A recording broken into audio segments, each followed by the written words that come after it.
Good evening, everyone. It is now 6 o'clock, but people are still slowly arriving. I would like to extend a warm welcome to all of you who are joining us tonight. I'm very happy to see that so many people are interested in this webinar on mission and colonialism.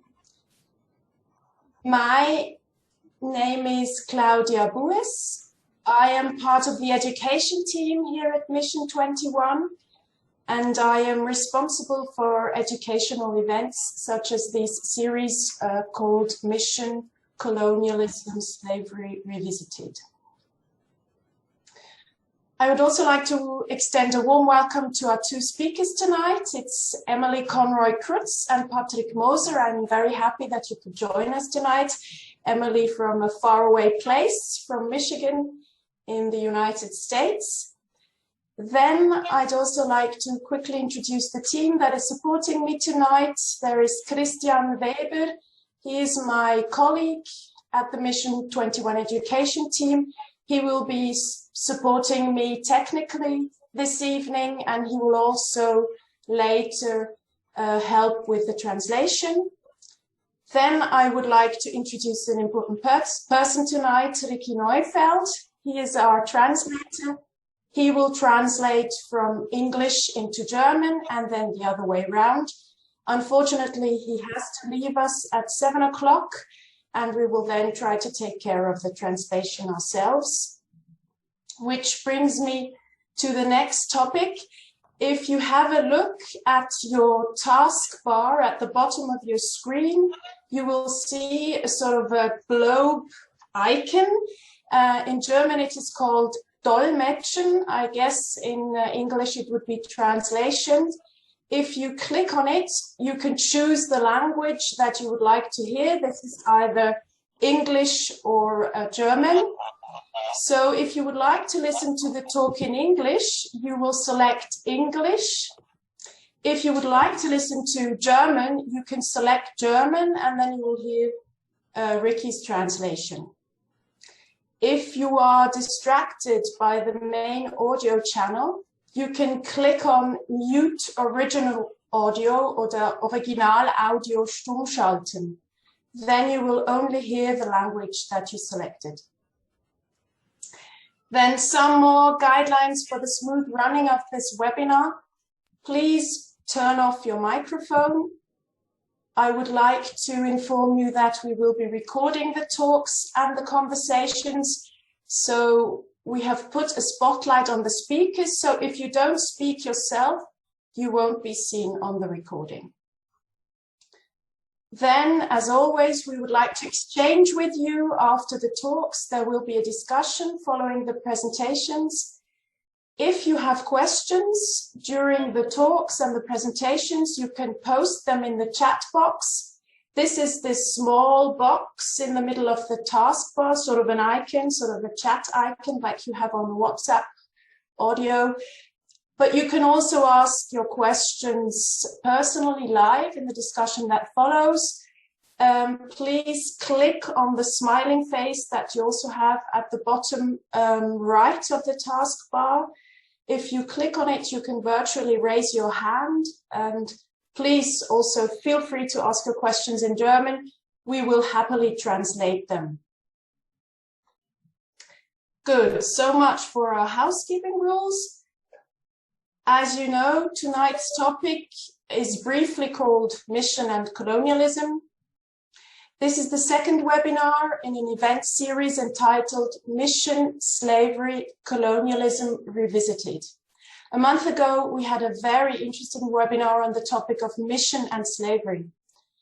Both webinars are part of an ongoing reflection at Mission 21 on the historical entanglements of missionary societies with slavery and colonialism. It is our aim to bring the multi-layered history of Christian missions, colonialism, and slavery into focus in order to sharpen our perception for the current socio-political debate on racism and discrimination in the context of the Black Lives Matter movement.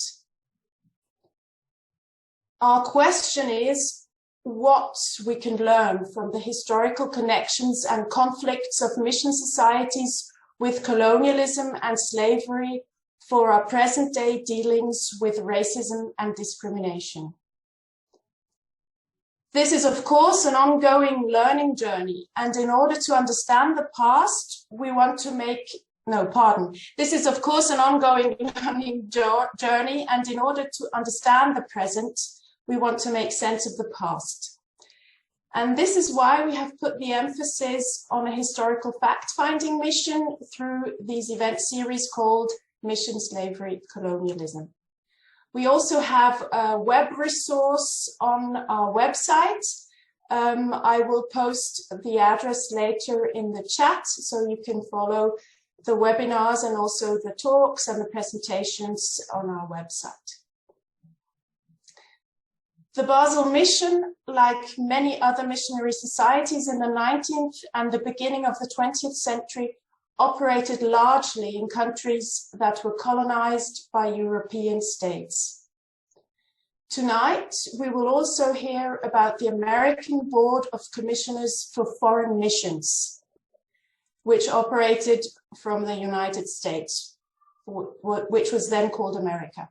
Both mission societies were active in Liberia in the first half of the 19th century, and then left the country after a few years.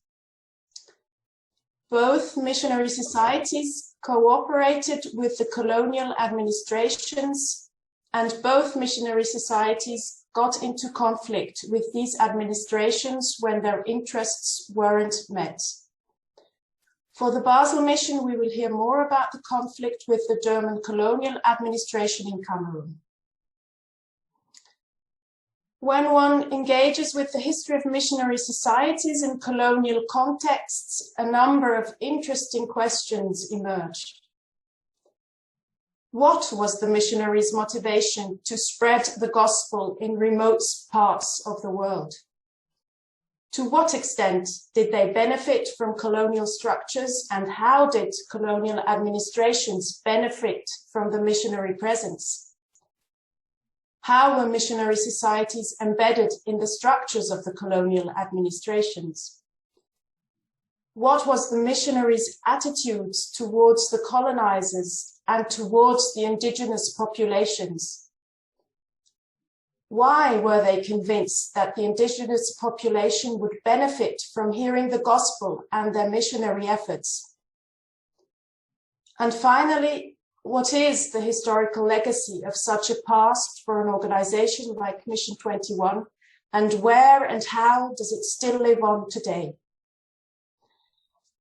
As I said, this is an ongoing learning journey for us, and we are looking forward to exploring some of these questions through the talk that Emily Conroy-Krutz will give us on American missionary and colonizing efforts in Liberia, as well as through the talk that Patrick Moser will give, where he will have a look at the links between colonialism and Christian missions, and then more closely at the Basel Mission's operation in Cameroon and the land dispute around Mount Cameroon.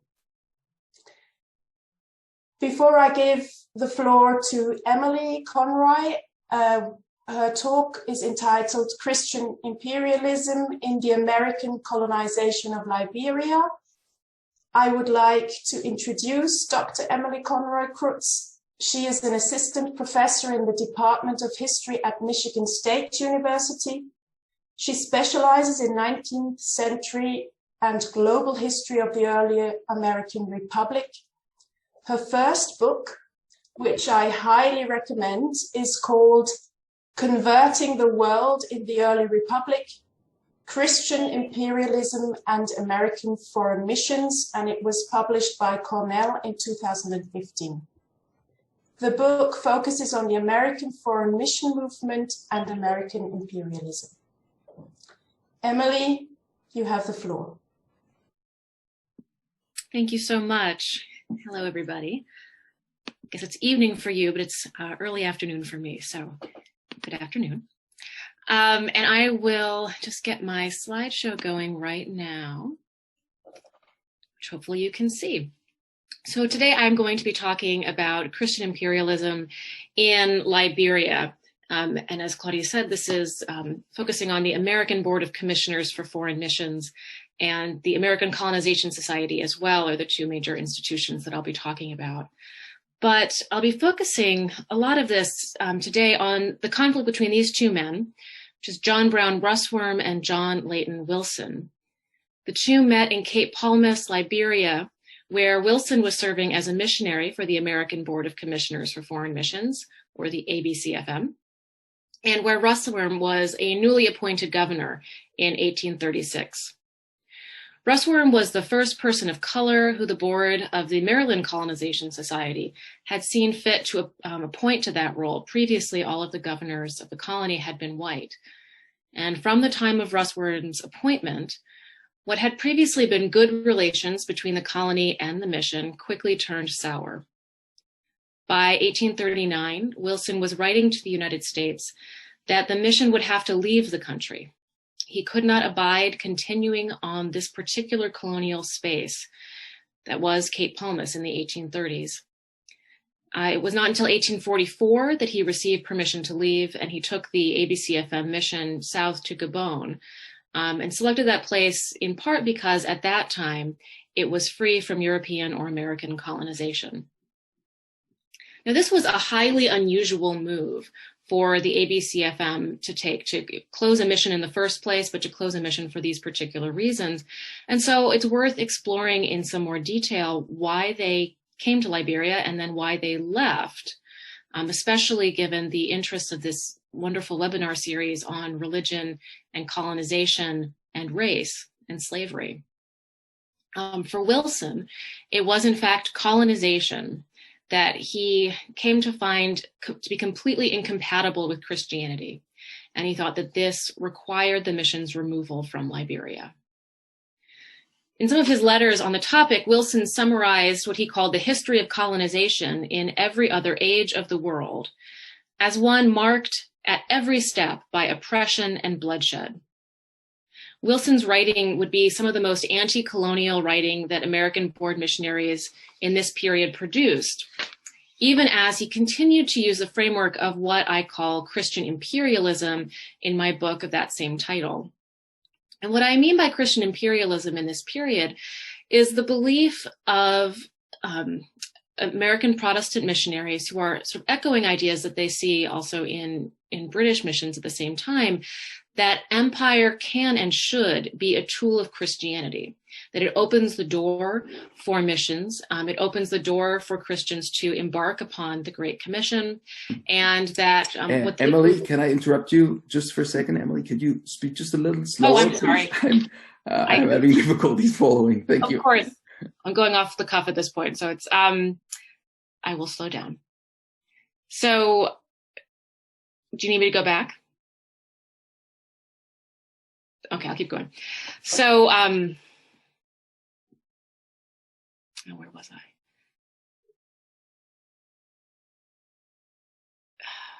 That imperialism is a tool of Christianity, and that missionaries can and should expect what they believe to be Christian nations, like the United States and like Britain, to use their empires to further the causes of Christianity in the world. So Wilson was working out of this mindset, and he found himself very concerned with what he saw in Liberia. He said that missionaries had their greatest concern, their connections were with the people whom colonial governments oppressed. That the missionaries had come to Liberia to bring the gospel to the indigenous peoples of the region, and missionaries should stand with them in solidarity when they found that the colony was oppressing those indigenous people. When colonial governments failed to help Native people, then those colonial governments ought to be resisted by Christians. Now, this is a quite novel perspective for an ABCFM missionary in the first half of the 19th century. As I said, these missionaries generally relied upon colonialism to prepare the way for their work, to keep them safe while they labored outside of their home countries, and to partner with them in the civilizing work that seemed key to their evangelism. But Wilson claims that he is working with an entirely uncooperative government. So we might ask, what is different about Wilson's experience with colonialism in Liberia that led him to this stance? And what does this show us about the connections between missions, colonialism, and racism?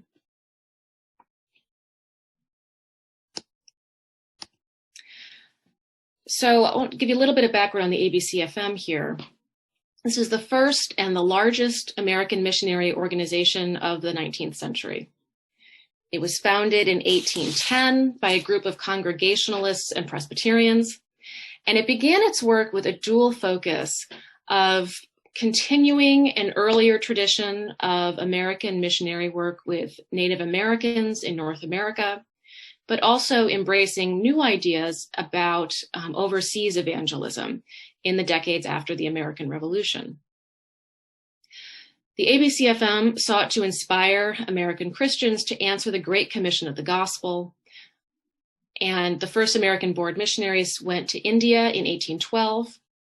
And by the time Wilson went to Liberia in 1833, the ABCFM also supported missions in the Hawaiian Islands, Greece, Cape Town, Turkey, Syria, Persia, Ceylon, Siam, China, Singapore, Patagonia, and in North America among the Cherokee, Chickasaw, Choctaw, Creek, Osage, Pawnee, Sioux, Ojibwe, Maumee, and Seneca nations. So they are they're all over the place by this point.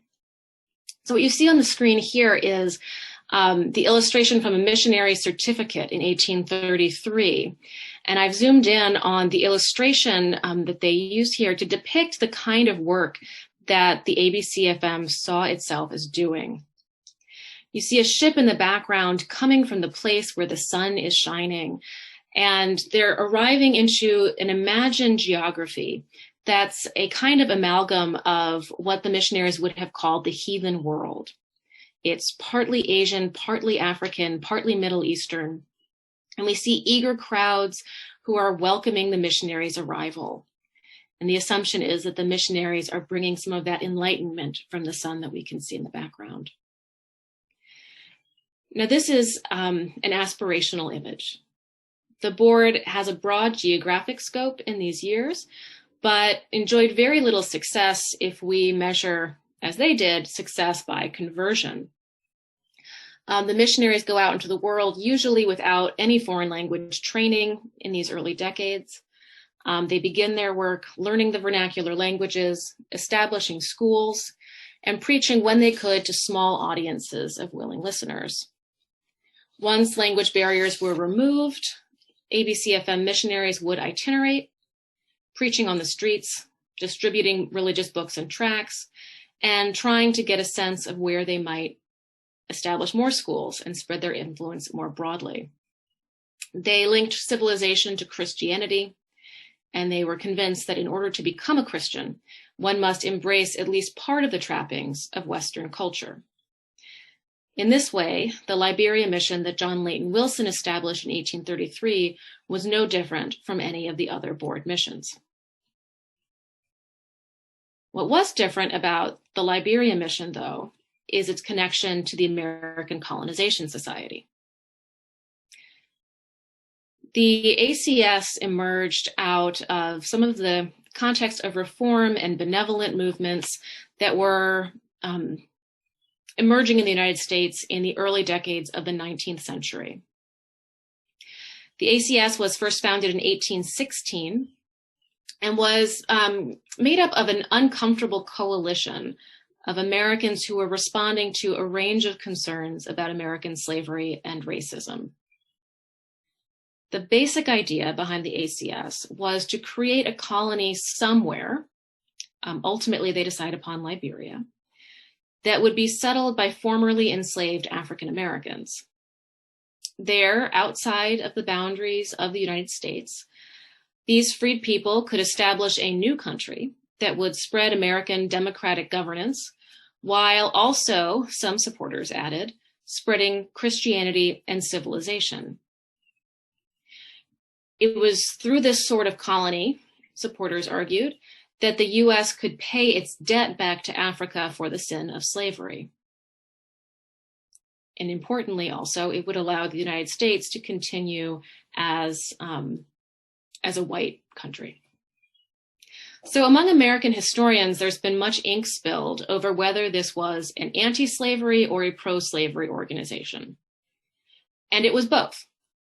For some supporters, colonization was a way to end slavery in the United States, gradually and without the challenges that they feared might result from attempting to build a multiracial republic in the United States. For others, however, colonization provided a way of supporting slavery in the US. By removing free people from the country, they hoped that those who remained enslaved would not be radicalized by the proximity of free Blacks.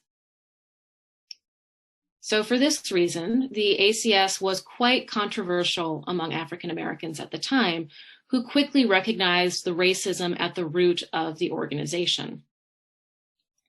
The premise of colonization was that it would be impossible to have a Republican nation made up of citizens who were both white and Black. Any free person of color could not be considered a valid part of this body politic. And so, as we will see, this racist perspective would come to be quite important for the white missionaries who the ABCFM would send to Liberia. In 1819, the ACS was able to gain support from many of the elite politicians among its membership and leaders who were able to go to the US government and receive permission to purchase land in West Africa and establish the colony at Liberia. The first set of settlers arrived there in 1821. And in some of its literature, the ACS presented itself as a sort of missionary organization.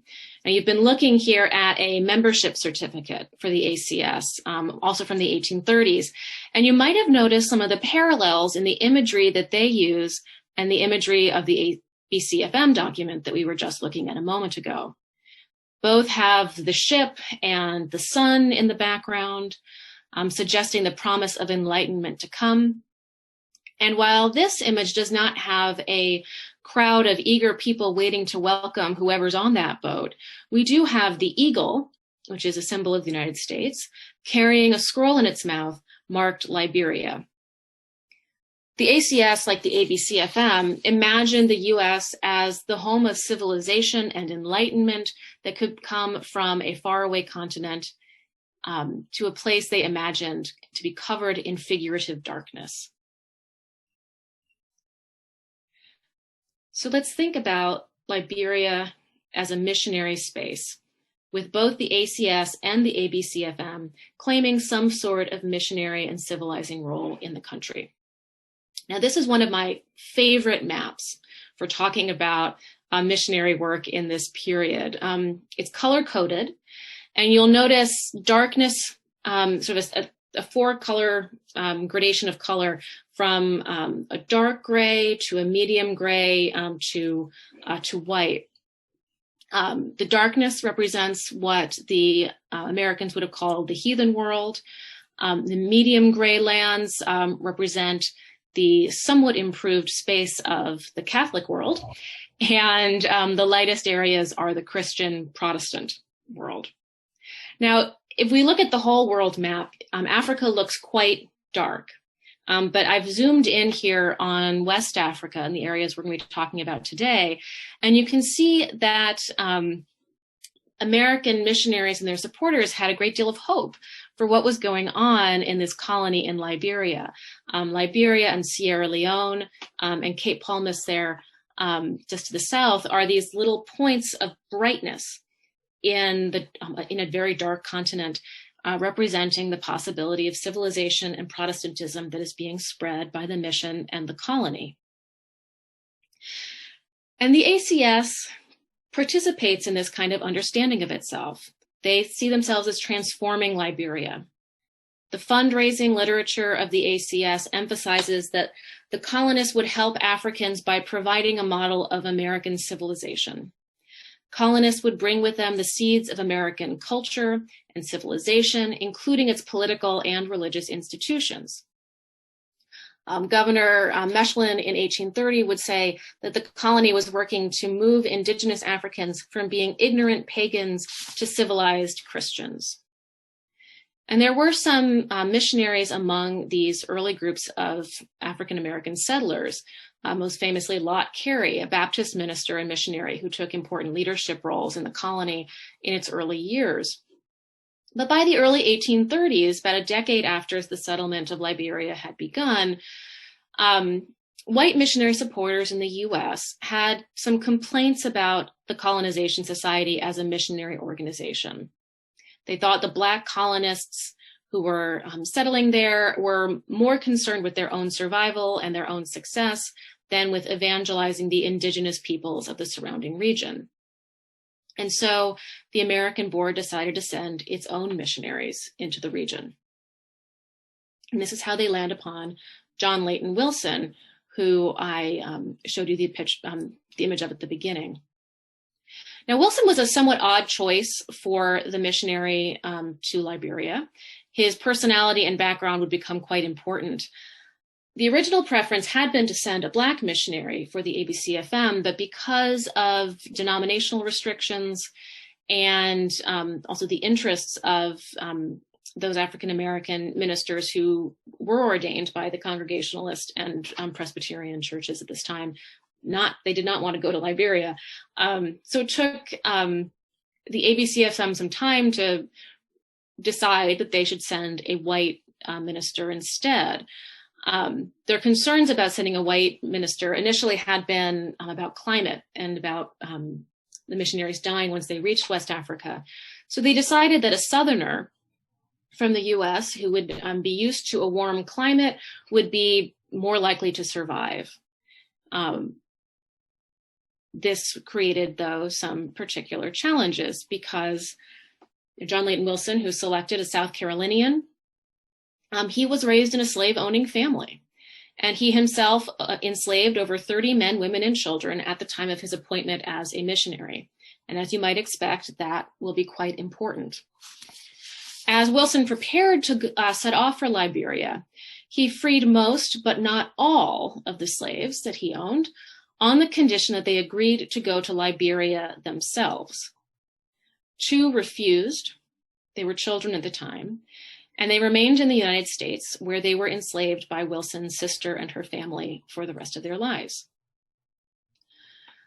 So the illustration you see here is from a history of West Africa that Wilson would publish later in his life after his return to the United States, during which time he supported the Confederacy in the American Civil War.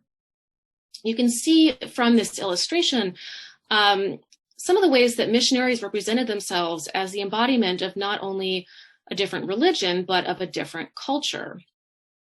The missionaries are, I think, relatively easy to spot here in the center of the image. Even without seeing their faces, we can identify by their dress that the woman at the center is Wilson's wife, Jane, who would accompany her husband on his itinerary trips. And the 2 men are Christian Westerners, probably Wilson and the first governor of Cape Palmas, who he often traveled with as well. Wilson started his time in Liberia quite optimistic about the colony. He found it to have the potential to be one of the most flourishing settlements in the world. He found the colonists to be industrious, active, and enterprising. But he worried that they took advantage of the indigenous Africans in the area, particularly the Grebo, more than he would have liked. So he and Dr. James Hall, the first governor of Cape Palmas, worked well together. As I said, they traveled together, exploring the region and getting their bearings. But by 1838, Wilson's description of the colony changed quite dramatically. He then reported to the ABCFM that not only had he come to have doubts about Liberia, but he had come to have doubts about the entire project of colonization. He would write that the colonization scheme has not only failed to accomplish the good which its friends and patrons expected of it, but it has been productive of innumerable evils of which they had not the most distant apprehensions. He wrote a incredibly angry 5-part letter in which he informed the American board back in Boston of what he had perceived as the failure of colonization in Monrovia and Cape Palmas to bring benefit at all to the colonists themselves or to Native Africans. And I have an excerpt from that letter on the next slide, which is not changing.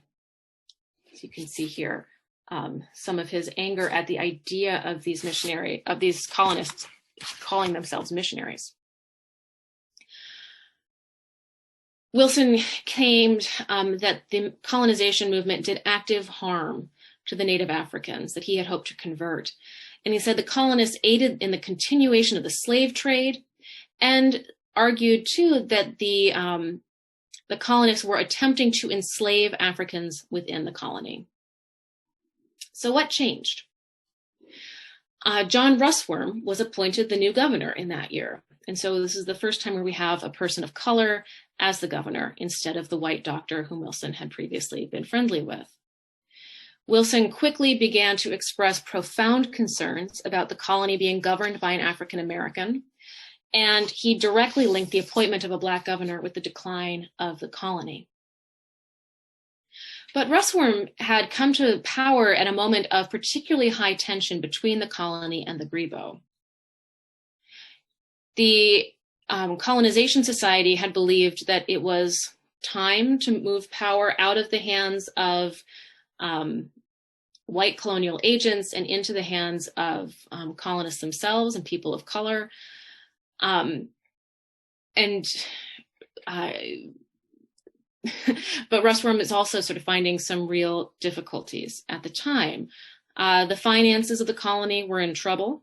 And so Russwurm had a limited ability to give dashtas or gifts to the indigenous population, which had been very important to maintaining balance and good feelings. A series of thefts on the colonial stores soon led to fighting. And soon the colonists began to feel the need to be more vigilant in their military exercises and in the buildup of the militia. And this would be at the heart of the conflict between Russwurm and Wilson, and indeed their organization's visions for America in Liberia. The question of who had to serve in the militia was at the heart of this question. The colonial constitution specified that all Black male residents of the colony were members of the general militia. But Wilson took issue with the inclusion of those Black colonists who worked as mission teachers serving in the militia, finding that participation in the militia for Black missionary men was making them pick up arms against the people that they had been sent to serve. And this led to some very heated exchanges back and forth. The argument between the men escalated quite quickly and took off across the Atlantic as well, as both men began writing to their leaders in the United States, in Boston for Wilson and in Baltimore for Russwurm. What you see here is part of one of the extensive letters in response that Rufus Anderson, one of the directors of the ABC-FM, wrote back to Wilson. And I just have the illustration up here to highlight the collection that this is coming from, since we'll be talking about the Basel Mission archive soon. This is from the ABC-FM archives, which are held at Houghton Library at Harvard University. It's a wonderful, wonderful collection. And these letters expressed great concern about the extent to which Wilson was arguing against the colony. The ABC-FM urged Wilson to show more deference to the colony and to Russwurm in the future. And Wilson was chastened. He promised to do better, but he by no means gave up his objections. And the Colonization Society, too, discussed these issues, claiming quite firmly and correctly that they were a political government. And as such, they looked upon all who settled in their territory in the same way that, this is a quote from the letter, civilized governments elsewhere look upon their visitors or their people.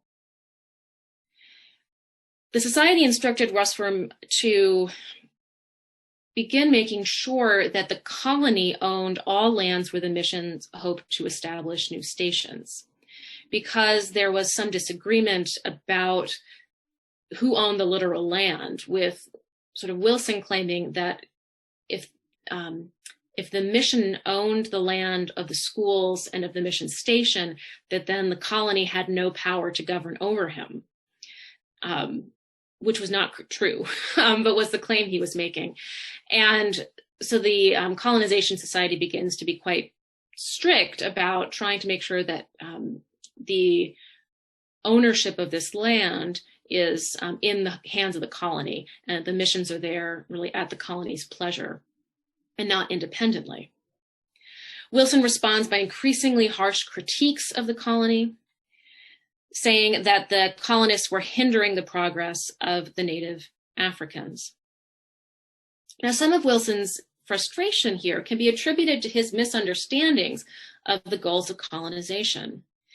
He supported colonization because of its claims that it would promote the civilization of Africa. He left the US expecting to be united with colonists in a missionary endeavor. He said colonization had been dignified by the appellation of a missionary enterprise, and every colonist has been represented as a missionary going forth to carry the bread of life to his perishing fellow men. But when he looked at the colonists, he did not see missionaries. He charged the colonists with failing to live up to their promises, and he argued that for this reason, the natives had come to feel disgust and hatred for the colony and looked at Americans as their enemies and oppressors.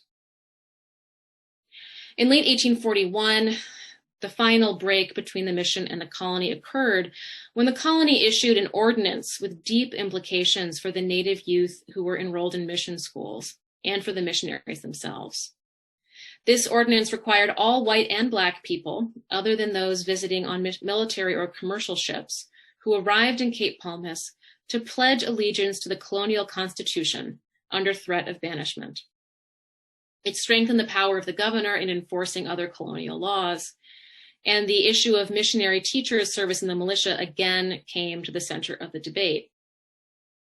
At this point, it seemed for the ABCFM that it was time to leave. And some of the reason, I think, for the heightened response to this is connected to parallels between this law and a similar law that had been passed in Georgia and related to Cherokee removal there and the missionaries' experience there. So here in Liberia now, it seemed like this is really the time when the government is making it very clear that the mission is not welcome unless they are going to fully comply with the colonial vision of what Liberia should be and what its relationship with the indigenous community should be. At this point, the ABCFM supported Wilson's desire to leave. And in his description of how this should work, the ABCFM, I think, sort of speaks to their sense of the importance of separation between the colony and the mission by advising the missionaries to approach the situation by following the course proposed by Abraham and Lot, is what he says. And this is a reference to the story from Genesis, where Abraham and Lot fought with each other over how to divide resources in a new land and resolved to separate, with each one going in one direction, the other in the opposite, and never coming back again. Anderson urged the missionaries to do the same, to move their mission in the opposite direction of the colony. And this advice, of course, was not without judgment. Anderson and the missionaries would have remembered Lot's eventual fate in Gomorrah, which God destroyed for the sins of the city. The board is thus issuing a rather stark critique of the colony and its government here. So 1844, Wilson leaves Liberia for Gabon, where the missionary would evangelize and teach the Mpongwe, who had expressed an interest earlier in welcoming the missionary and his schools. One further thing about Gabon attracted Wilson. It was far distant not only from Liberia, but from any other European colonies. that he saw this as a benefit marked a profound shift in the missionary outlook. In all previous missions, the board valued proximity to Euro-American settlements. Their experience in Liberia changed this. Despite the frequency of trade, at the time of Wilson's arrival, there was no European settlement on the Gabon River, and this was part of its appeal. Now, this would not last. Soon, French gunboats would arrive, prompting an entirely new debate about missions and colonization. But the departure of Wilson from Liberia for the new home in Gabon, which you see here, marked the end of this first period of contest over the nature of American missions and empire in West Africa. And I will close there.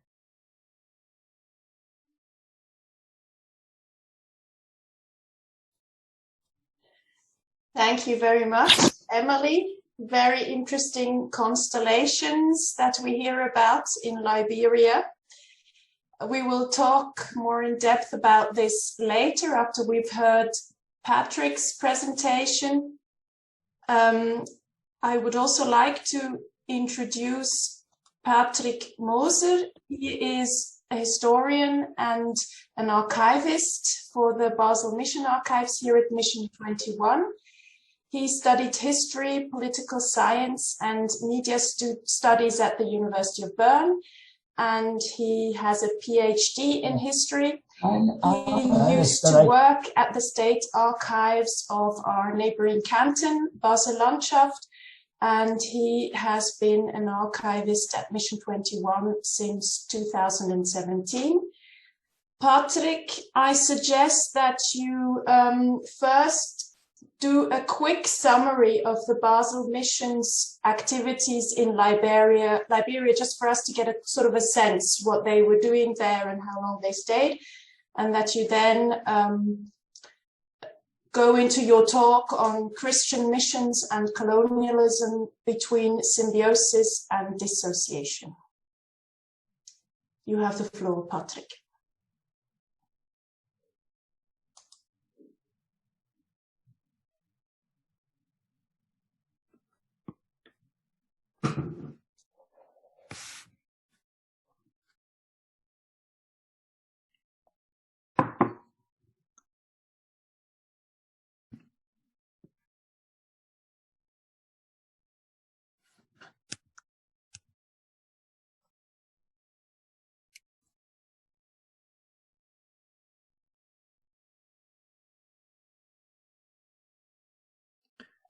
Noch das Mikrofon laut schalten.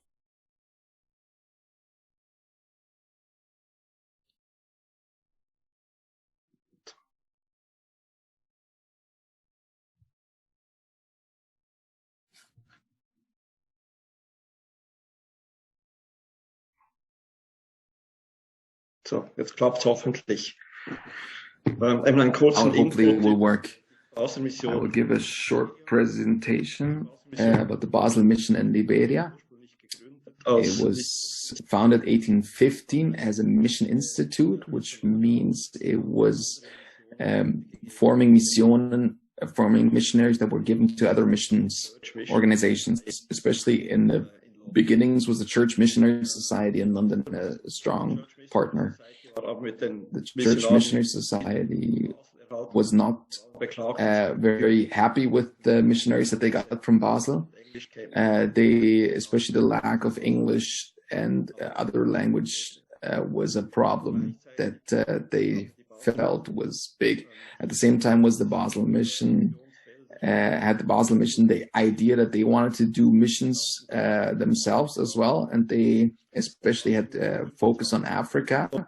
1825 was a big calling from Woody Ashmum, the governor at that time from Liberia, and he asked if there could be missionaries sent to Liberia. And the Basel Mission, without any hesitation, said they were support this activity. At this time, at this point, was slavery was a big issue. Basel Mission was not so concerned about conversions, but they wanted to make amends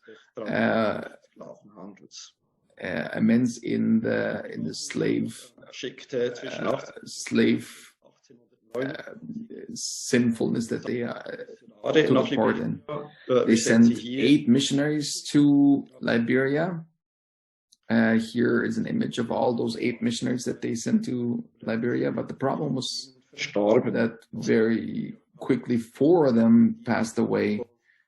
Bührer, Graner, Dietschi, and Rudolf passed away in very short period of time because of illnesses that they had there. So there was only 4 missionaries left. Liberia auch nach kurzer Zeit verlassen. 2 of them left Liberia after a short time as well because they felt ill. So there was only 2 missionaries left, Sessing and Kissling. Their situation was more and more desperate in Liberia. They tried to build schools with the people group of the Bassa, but it didn't really work very well. And they always asked to Basel what they should continue and how they should continue. And their letters were more and more desperate because they said that they didn't get enough answers or not enough answers. One has maybe also realized that in that time, when a letter was sent from Liberia to Basel, it was first sent to Washington and then to Basel, so it crossed the Atlantic twice, which means that when a letter was sent, there was probably 8 to 11 months time lapse between until they got an answer.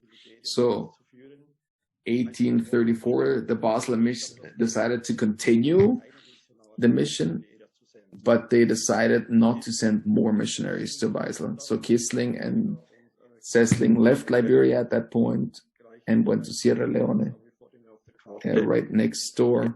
We saw it in the map that Emily presented to us.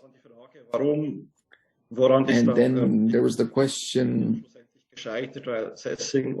what happened that this project in Liberia failed because Sessling and Kissling never went back and they came back to Europe. The missionaries said they were not protected in that country. They had very many expenses. The Basel mission did not send enough money for them.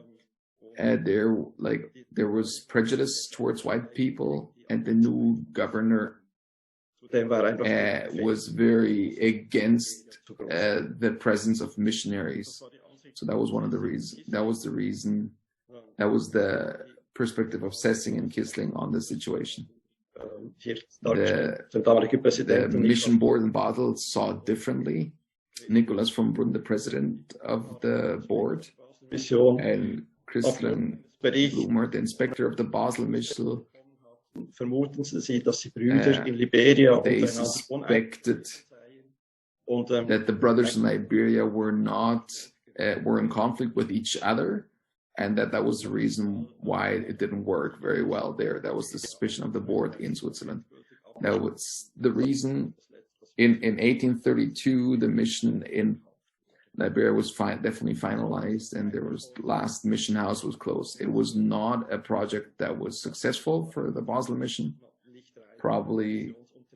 It's probably that the time was not ripe for a mission in Liberia, and in Basel they misjudged what it really means to build a mission station in Liberia. And at the same time, they had to focus on a different country in Africa, which is Ghana.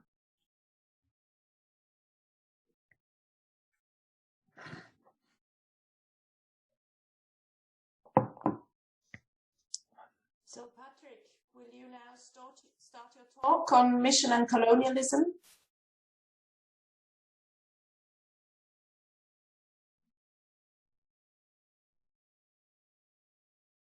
Okay, das mache ich. Yes, I can do that. It just takes a bit of time with the screen sharing.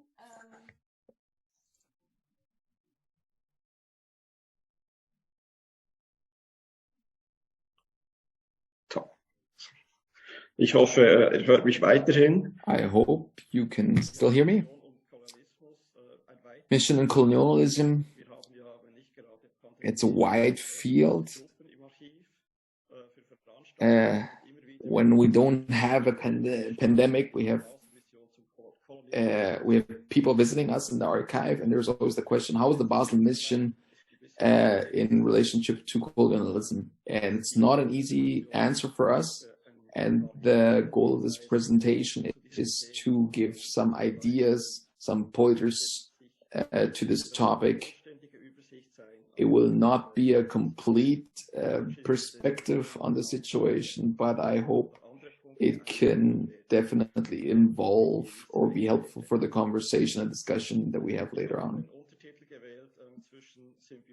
The subtitle that I decided upon was Between Symbiosis and Distancing, and that is what we are realizing in the scientific literature when we look at the relationship between mission and colonization and the Basel mission.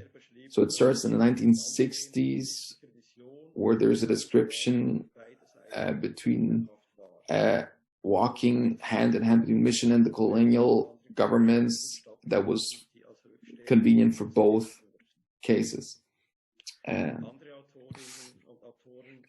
Other authors, they talk about being choice related, that they were two individual phenomenons between mission and colonialism, but there were structural parallels, which made it easier, cooperation easier. And the third group of people, they focus stronger on the distancing aspect between mission and colonialism.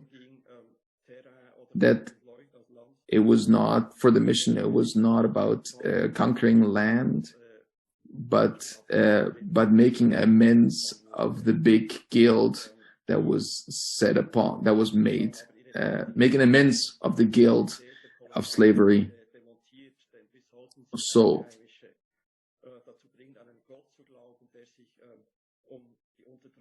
the question was always how can indigenous people believe in a God that is for the oppressed, when at the same time the people that bring the religion is oppressing and exploiting these countries. So these are three of the ways of looking upon the relationship.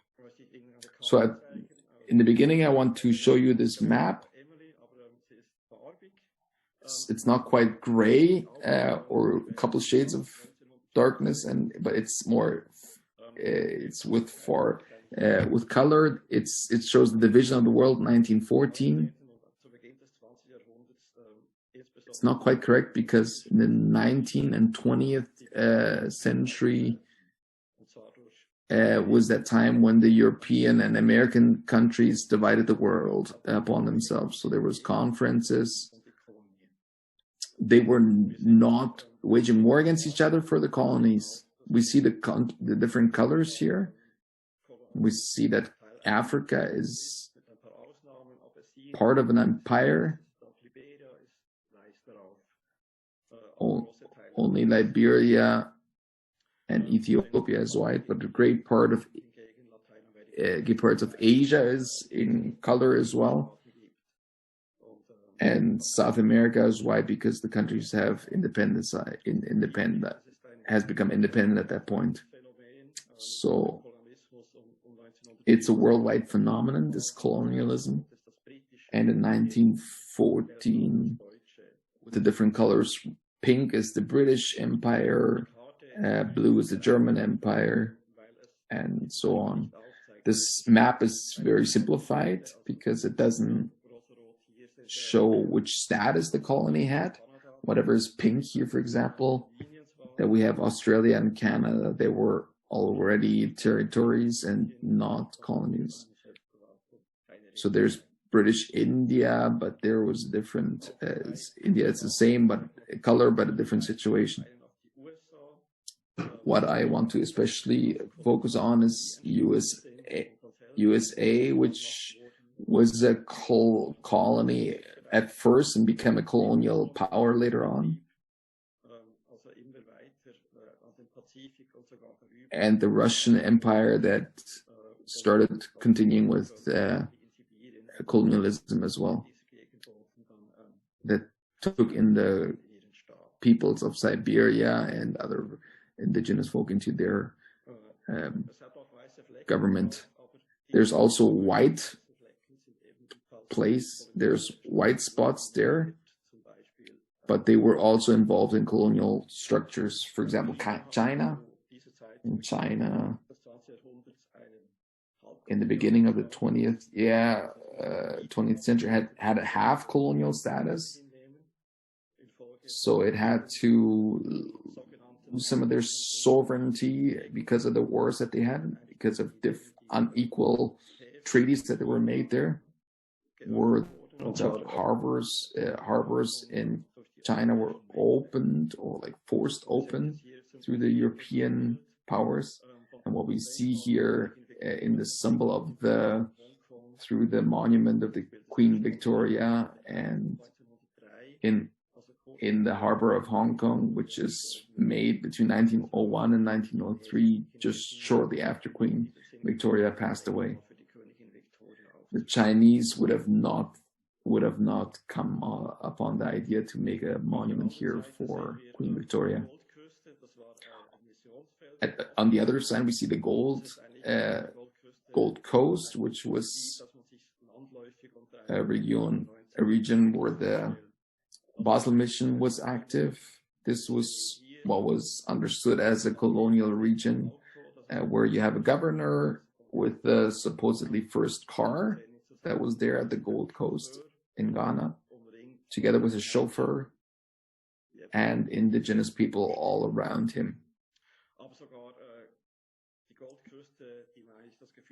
But even the Gold Coast, that some people think is a unified colony, they were divided in different colonies, a protectorate and different other parts of the colony where different rules were applied. There was a freedom of press, or also the question, who could appear as a lawyer before the law. And at this point, in this area, the colonial powers had different types of influence. So when people have the idea that it was all unified or homogeneous, the colonial powers, then we have to say that it was definitely differently perceived. One can also say that colonialism has a lot of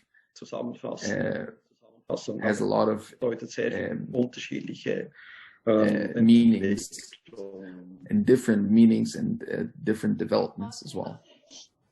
Entschuldige, dass ich unterbreche, uns rennt die Zeit davon und Ricky wird ja bald gehen müssen, das heißt in einer Minute.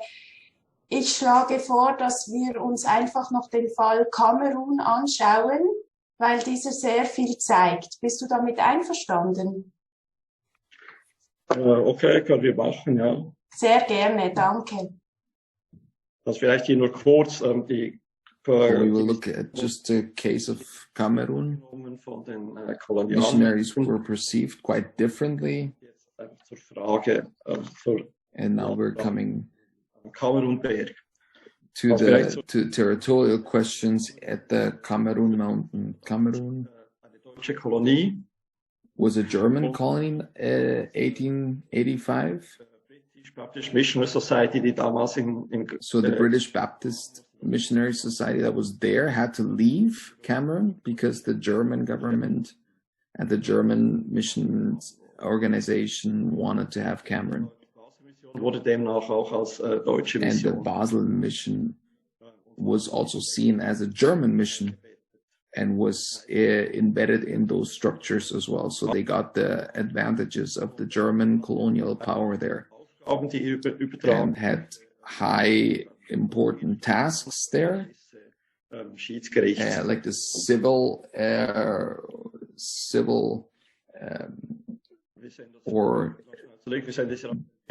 justice areas. What we see here is a missionary house in Victoria, and you see the German flag there on the right side. Ja, und trotzdem dieses Verhältnisses kam es dann auch zu Auseinandersetzungen. And in spite of this relationship, there was still a big conflict there, and the most important conflict was, and the one that we have dealt with the most, was the coal of the Cameroon mountain. The German government released a decree saying that the plantations owners had the right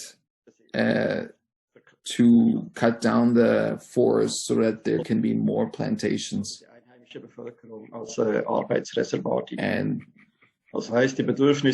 the indigenous people should work as a supportive task there. So the Basel mission at first said that it's good to give work, but not forced labor. So 1889, the Basel mission started having a politic against Puttkamer, not by themselves though, but a part of a network with a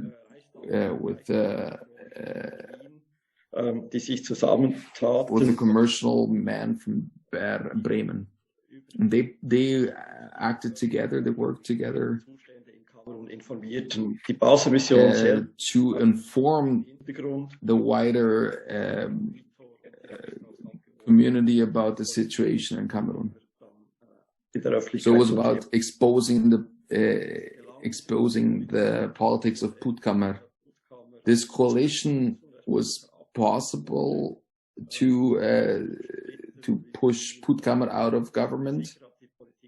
It's not sure what exactly was the cause for his.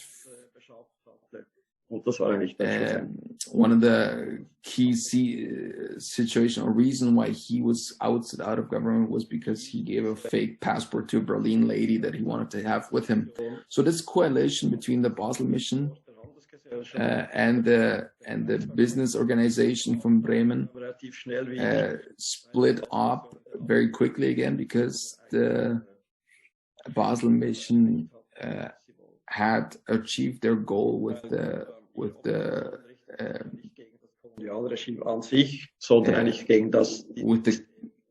expulsion from government from Puttkamer, because their opposition was not against the colonial power in itself, but against this one governor. So there was often the question, how big was actually the role in the Basel mission in this colonial part? So you can realize that there's different perspective within the mission as well. So this Zentrale in Basel hier eher vorsichtig agierte. So the reason for the resistance and why the Basel mission started in the resistance here is that they saw their role in danger, because it had, like, that action would have applied to their own situation, and it was important for them so that in the communities there's Christian organizations where people work free, or so it was something that the interest of the Basel mission was for. So they saw that their business model, Basel mission saw that their business model was being endangered through the politic of Puttkamer.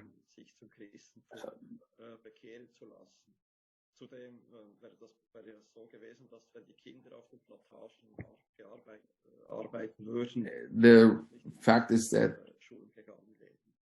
if children would have worked at the plantations, they wouldn't have been able to go to the schools, and that was a problem for them. So you realize that there is a tension between the colonial government and the mission. So the colonial government could continue to threat to throw out the Basel mission from Cameroon and instead bring in a Catholic mission. Or bring in different business organizations to deal with the local businesses that were there.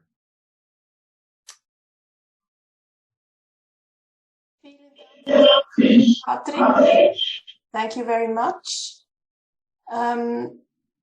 I know that you wanted to continue with the tragic incident, the genocide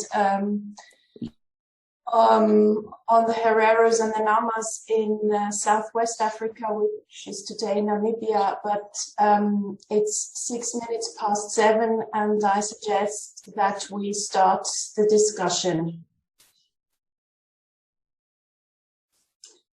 Ricky, just to check with you, do you have to leave now, or? Yes, exactly. Okay. Yeah, I have to leave, yeah. So, good day. Thank you Have a good day. for your efforts. You have been doing hard work in this past hour, translating back and forth. I wish you a nice evening. I will now see if I can designate my colleague. Just have to bear with me because we need to do this on the spot. We cannot do this before. It doesn't seem to work. So Christian will now be our translator. I hope that works. Otherwise, just give me a sign. Okay, thank you very much, Christian. Thank you very much. It's working.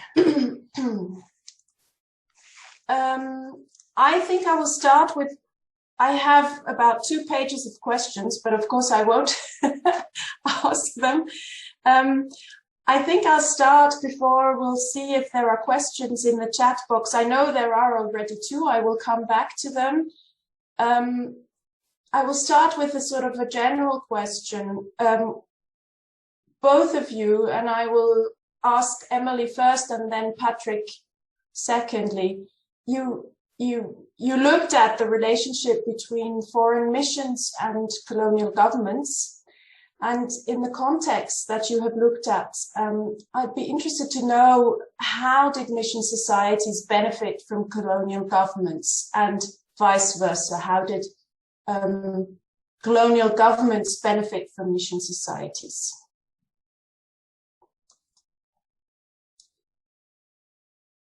Wonderful question. Thank you. I think I'll take the second one first, which is how colonial governments benefited from mission societies. In the case of Liberia, what is really interesting is that the ACS received its land grant from the indigenous African leadership on the condition that they build schools, which the colony had no particular interest in doing. And so the mission fulfilled that obligation on their behalf, and so established schools for the local Grebo that the mission would otherwise, that the colony rather would otherwise have had to do. So the mission is fairly partnering with the colonial government to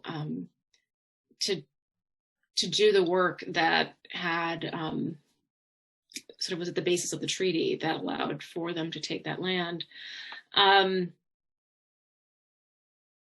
The other side of this, how do the missions benefit from colonial governments? And there's several ways that they do. One of the things that I found most striking in mapping out worldwide missions in this period and looking at how the American missions did tend to follow both American and British colonial space. Because of course, in this period, the U.S. doesn't have too many colonial possessions outside of North America on its own. Part of it has to do with sort of physical ability to get to a place. So the reason that you don't have American foreign missions much before the 1810s is that it's incredibly, there are not American ships traveling to that many of these places that would become missionary lands. You need to have those commercial connections and colonial connections as well for it to be physically possible. And in addition to that, there's a sense in a lot of these places that you need to have a Western government that will protect you. And so that becomes quite important, especially as the century goes on and missionaries go elsewhere. I'm actually researching that for my current book project right now, the relationship between missions and the State Department in various spaces. But the idea is that colonial governments will provide some protection for the missionaries against any hostile peoples who don't want them there. So would you say that the mission societies followed the colonial governments? Because in the literature, there's quite a lot of discussion who was first, you know, the egg or the chicken. And, you know, were the missionary societies first and then the colonial governments followed, or was it the other way around? What do you think? I think it's both, which is a cop-out of an answer. But I think it's true, where, you know, we do see... you know, the very possibility to get to the place is sort of the center of the colony. But because the mission's itinerary, they are pushing the boundaries of where colonial sovereignty actually exists. And so missionaries are sort of constantly pushing up against any sort of borders and bringing the governments into new spaces. And as I'm exploring in my new research, increasingly as they get into trouble in other places, are sort of forcing colonial governments to take more active roles in order to protect them. Patrick, how would you answer this question? What did you find? Naja, es ist schwierig zu folgen. Ja, okay. Ich kann mich eigentlich mehr oder weniger dem anschließen. Yes, I think I can follow these arguments. We have seen this in the example of Liberia. As the Basel missionary said, we are without protection. I think this was one of the main reasons.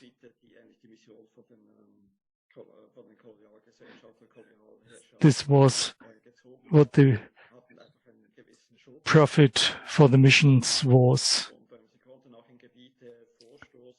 And so they could continue to spaces which were under so-called peace by the colonial governments.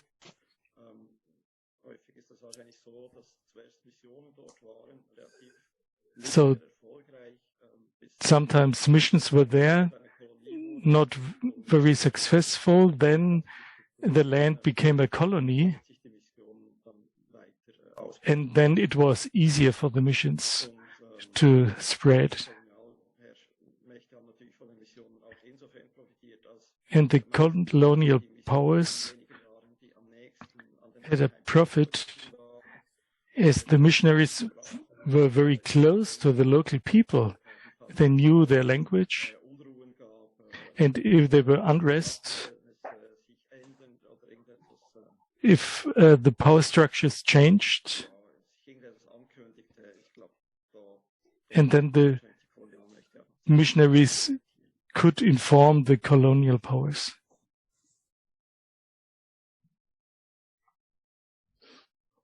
Thank you very much.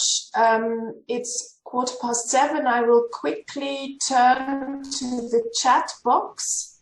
There was a question before about the basis of your research, Emily. What were the archival sources? You partly answered the question already in your talk. And the question is whether you've also used archives in Liberia. No, unfortunately, I did not get to Liberia for this project. So my sources for this portion of the project are ABC FM records, which are at, it's a wonderful, wonderful archive at Houghton Library at Harvard, and the Maryland Colonization Society papers, which are at the Maryland Historical Society in Baltimore. But those have been fully digitized as well. So if you wanted to check them out, you can do that from your own computer, which is great. Wonderful. Which is the same for the Basel Mission Archives. You can also check out a lot of documents from your computer by using the web address, which is really a wonderful resource. I can confirm that. There was also another question about the map you showed us, Emily, that there were other white spots, which was the south of India and Tamil Nadu. There was a question if those were also white spots, as well as South Africa. Yeah, so I actually pulled up the map. I can zoom in if you'll let me for a second. It's just a remarkable, remarkable image. So India's over here, and I can zoom in to give you a better sense of what the Asia map looks like. And so you see it's a similar sort of setup where you've got lots of little dots where the missions are, and a few little white spots where the there's a bit more of a missionary presence. So some of this, the Bombay mission is one of the earliest of the ABCFM, but there's also in South, in southern India, here by Calcutta, in Ceylon, there's also some important early American and British missions. And you can see here, this is a pre-1844 map. So for China, it's just the one dot at Canton. But that will change in the next decade or so. Thank you very much. We have a couple of very interesting questions. So I'm not the only one who's thinking along the same lines here. There is a question, I think, directed to Patrick. Why did the Basel mission go to Cameroon in 1885 when other Protestant missionary societies refused to go to the new German colonies? So Germany only established its colonies at the end of the 19th century. It was a real scramble for Africa. During 18 months, they just grabbed all the land that they could get. Patrick, can you give an answer? Ja, wieso andere protestantische Missionsgesellschaften nicht dorthin gingen, das weiß ich nicht. Other Protestant missions don't go there, I don't know. Die Basel-Mission hatte ja vor Kamerun Missionsfelder in China. Basel Mission had other mission fields in China, India, and in Ghana, and Cameroon became German. And I can imagine that it was an argument to call Basel Mission. There was a big discussion, are we a German mission or an international mission? Da gibt es auch eine internationale Missionsbewegung. Und ich könnte mir vorstellen, dass das sicher eine Rolle gespielt hatte. I could imagine that this played a role. In India, about India, I didn't speak. Also there, the Basel mission was viewed as a German mission, as 60 to 80% of the missionaries were Germans. So there was a suspicion also in India that Basel mission in India was a German mission.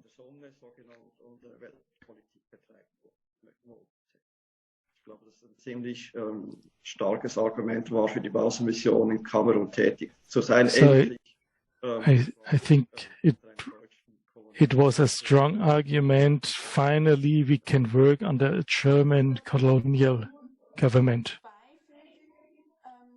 I'd like to add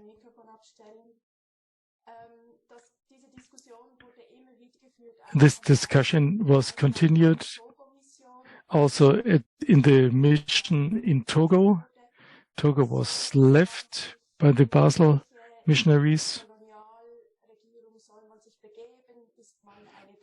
Where should we go? Where do we belong to? Are we a German mission, or we are not a British mission? We want to be independent. So this discussion was omnipresent.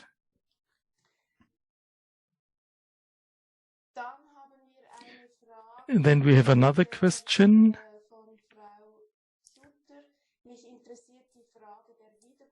I'm interested in the question restitution. Who brought this question up? I know it from Albert Schweitzer.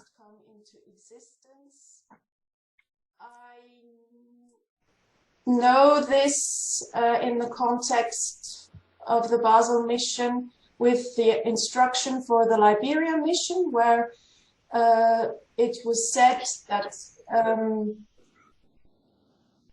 going to Liberia and going to Africa was a sort of act of reparation for all the evils that were done during the transcontinental slave trade and slavery. Patrick, would you like to quickly comment on this also?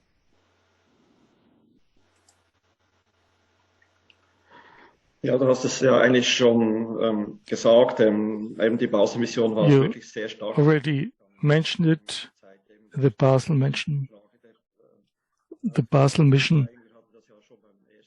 had a strong idea of terminating slave trade, influenced by the Enlightenment. So it was a very strong motive from the beginning. Sozialen Abhängigkeitsverhältnisse, die als Sklaverei bezeichnet wurden. And later at the Gold Coast, the mission board was against slavery.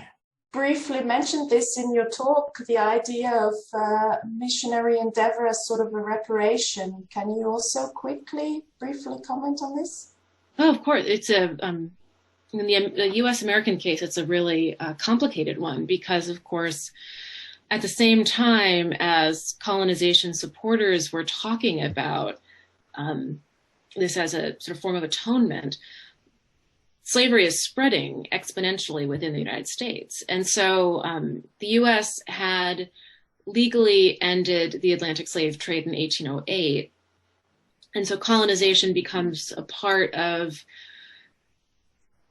in part, trying to repair the and atone for the sin of Atlantic slavery, because in the American public, there had been a shift in understanding the transatlantic slave trade to be wrong, well before the idea of slavery itself was widely recognized to be wrong. So the domestic slave trade in the U.S. is continuing in these years, is growing in these years. As the United States territory is expanding into the West and South, the numbers of enslaved people in the United States is growing during these same years. And so it's a very tricky position for American missionaries and the Colonization Society putting forward, but they are understanding a moral imperative to be going out into Liberia for exactly this reason. And the question was, there was sort of said that it's about atonement, but in the case of the Liberia instruction from the Basel mission, it was also spiritual atonement for the evils of the transatlantic slave trade. And I think in the case that you researched, Emily, it's the same. Yeah. Mm-hmm. Then there is a question about missionaries as national actors. We already briefly touched upon it. Mr. Becker says, with Switzerland, for instance, not being a colonial actor per se, missionary societies nevertheless provided a certain link to colonized areas of the world. In other words, the core periphery axis of state and missionary society often did not correspond. What does it entail if you analyze missionary societies as US, American, Swiss, etc.? Also, do they correspond with nation states or are they transnational actors? Emily, what do you think? I was going to say Patrick could go first. This is a question that's at the heart of my research and I'm thinking about a lot. The missionaries themselves understand themselves to be representatives of the United States when they go out. And so there's some really interesting ways in which they talk about themselves as Americans and often fly the US flag over the mission houses. So Wilson actually in Gabon has a kind of bizarre incident where when the French begin shelling in King Glass's town where he lives on the coast, he flies the US flag in the hopes that it'll be understood as a sign of neutrality for the mission, which is not how the French take it. A bit of an incident emerges after that. So, they expect to be representing their country, but they are, of course, not agents of the state in any way. The US government is often sympathetic to the mission movement.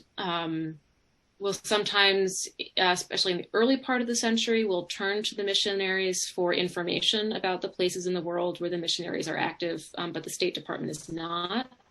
In this period, the Liberia is sort of the outlier as a space where the U.S. has a colonial interest. In most places where the U.S. Missionaries are active, the U.S. government is not. There'll be a consul, but that's it. And so there's a sort of awkward relationship there. Most of the time, the missionaries are able to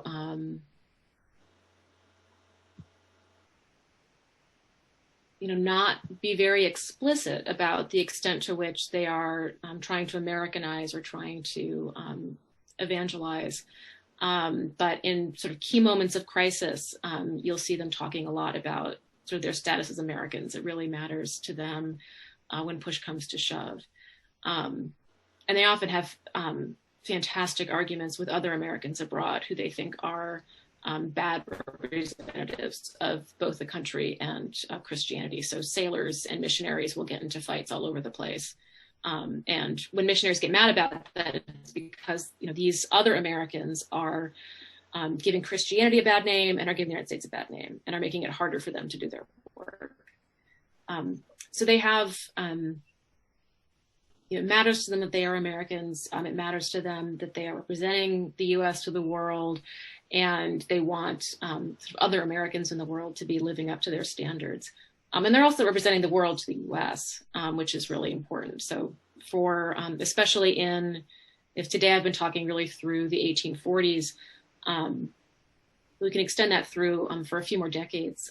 What the U.S. is learning about the world sort of outside of Europe, it's learning from missionaries. And so, I talked about Wilson's book. Wilson publishes the first history of West Africa that's ever published in the U.S. And it's going to be the major source of information for decades that Americans can have access to. Thank you, Patrick. Basel mission, did it consider itself as a Swiss mission? You already touched upon this question as well, or did it consider itself as a transnational actor? What do you think?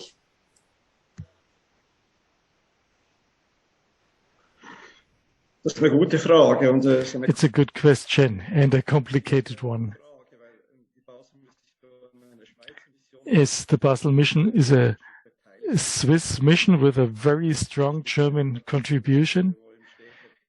and there are some hints that the German influence became more and more in the 1930s.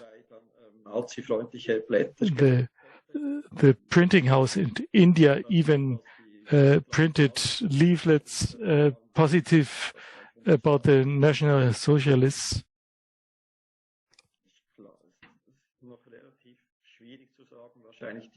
It's a bit hard to say.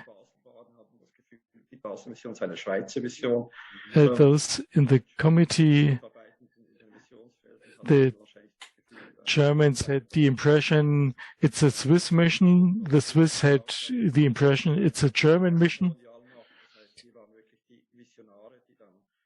Switzerland was not a colonial power.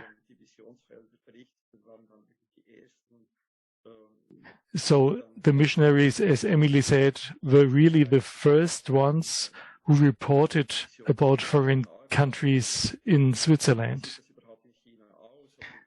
How is it looking like in China, in India? What are the customs of the people there? Probably it's complicated and depending on the decade.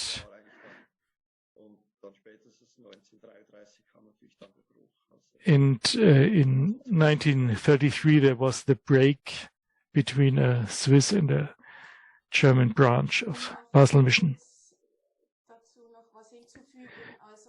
To add a short aspect, there was also a discussion between the committee and the missionaries about Togo. Missionary Ramsay, he was already in retreat. He worked at the Ghana mission field, and he was very concerned that there was an anti-British feeling in the Basel mission, and then that the Basel mission wanted to be only in German territories.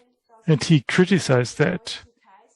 And he said, during the time of the German emperor, the German nationalism grew in the Basel mission.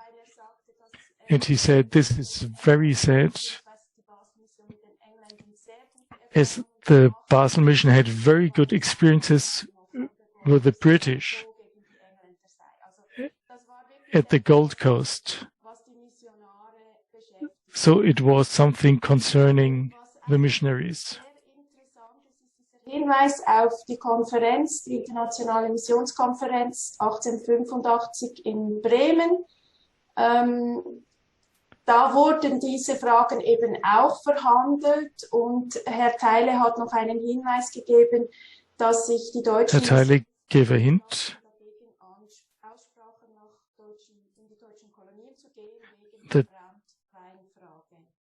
that the German missions refused to go to the German territories because of the question of alcohol. Wir sind schon über der Zeit. We are already over the time. There are still lots of questions that I would like to ask and things that we could discuss, but as I said, this is the beginning of a learning journey, and I hope we will have more time to discuss these questions and discuss the relationship between missionary societies, colonialism and slavery. We will continue this event series. We will also host a summer school in September, which is called Between Racism and Respect, where we will talk about the role and the legacies of missionary societies. And you're almost welcome to join us, of course. And please have a look at our web resources. You will find them, I sent you the link, and you will find them on our website very easily under the title Mission, Slavery, Colonialism. Thank you very much, Emily, for your very interesting talk. Thank you, Patrick, for highlighting the different aspects around the relationship, mission, societies, and colonialism. I wish you all a very pleasant evening, and I hope to see you soon. Thank you very much, and goodbye.